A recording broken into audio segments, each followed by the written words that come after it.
It was supposed to be Trump's big Middle East breakthrough, normalizing ties between Israel and Syria after decades of hostility. But instead, Damascus is burning.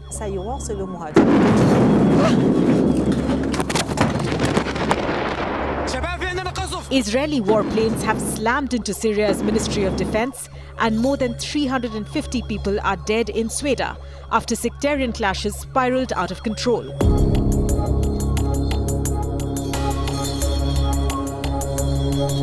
For months, Syria and Israel have been inching towards dialogue.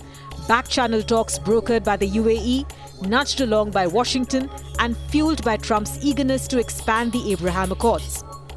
Syria's interim president Ahmad al-Sharaa, who replaced Bashar al-Assad after his December 2024 downfall, signalled openness to a ceasefire framework.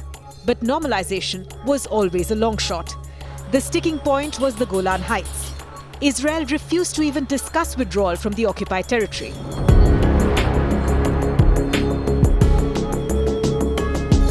And then came Sauda, a Druze majority province already scarred by Syria's civil war. On July 13, 2025, a Druze merchant's abduction by Bedouin tribes triggered an avalanche. Druze militias fought back. Syrian government forces moved in, and soon accusations of extrajudicial killings set the province ablaze.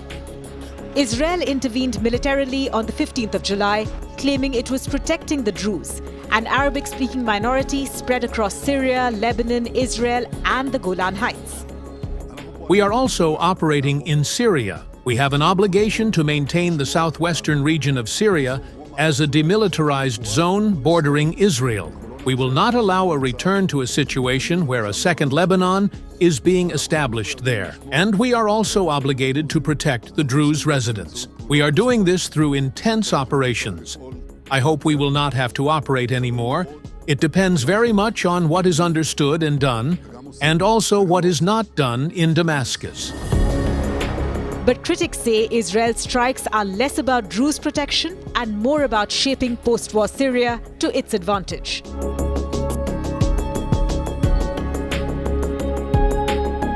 On the 16th of July, Israeli fighter jets pounded Damascus, hitting Syria's Ministry of Defense and areas near the presidential palace.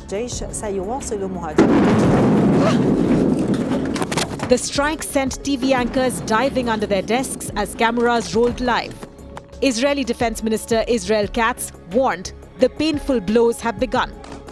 In Sauda, Israel demanded Syrian forces withdraw. Convoys of government troops pulled back, but militias remained in control. Syria's President al-Sharaa accused Israel of trying to fragment the country and promised protection for the Druze. Yet, some Druze leaders have rejected ceasefire deals, deepening the crisis.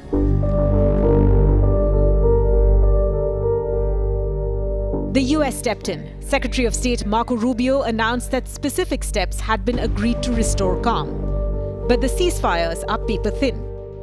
Yeah, it's complicated, obviously. These are historic, long-time rivalries between different groups in the southwest of Syria, Bedouins, the Druze community, and it led to an unfortunate situation and a misunderstanding, it looks like, between the Israeli side and the Syrian side. So we've been engaged with them all morning long and all night long with both sides, and we think we're on our way towards a real de-escalation and then hopefully get back on track in helping Syria build a country and arriving at a situation there in the Middle East is far more stable. So in the next few hours, we hope to see some real progress to end what you've been seeing over the last couple hours. Arab states, Turkey, and even Iran have all condemned Israel's strikes. The UN Security Council is now scrambling to address what it calls a dangerous escalation.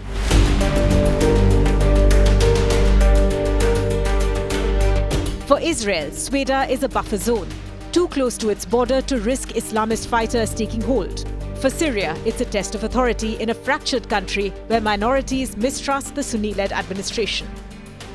Analysts warn that Israel's message of protecting minorities risks inflaming sectarian divides further.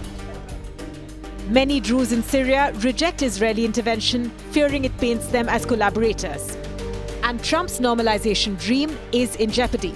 Syria's internal chaos and Israeli airstrikes have pulled the plug on any serious dialogue.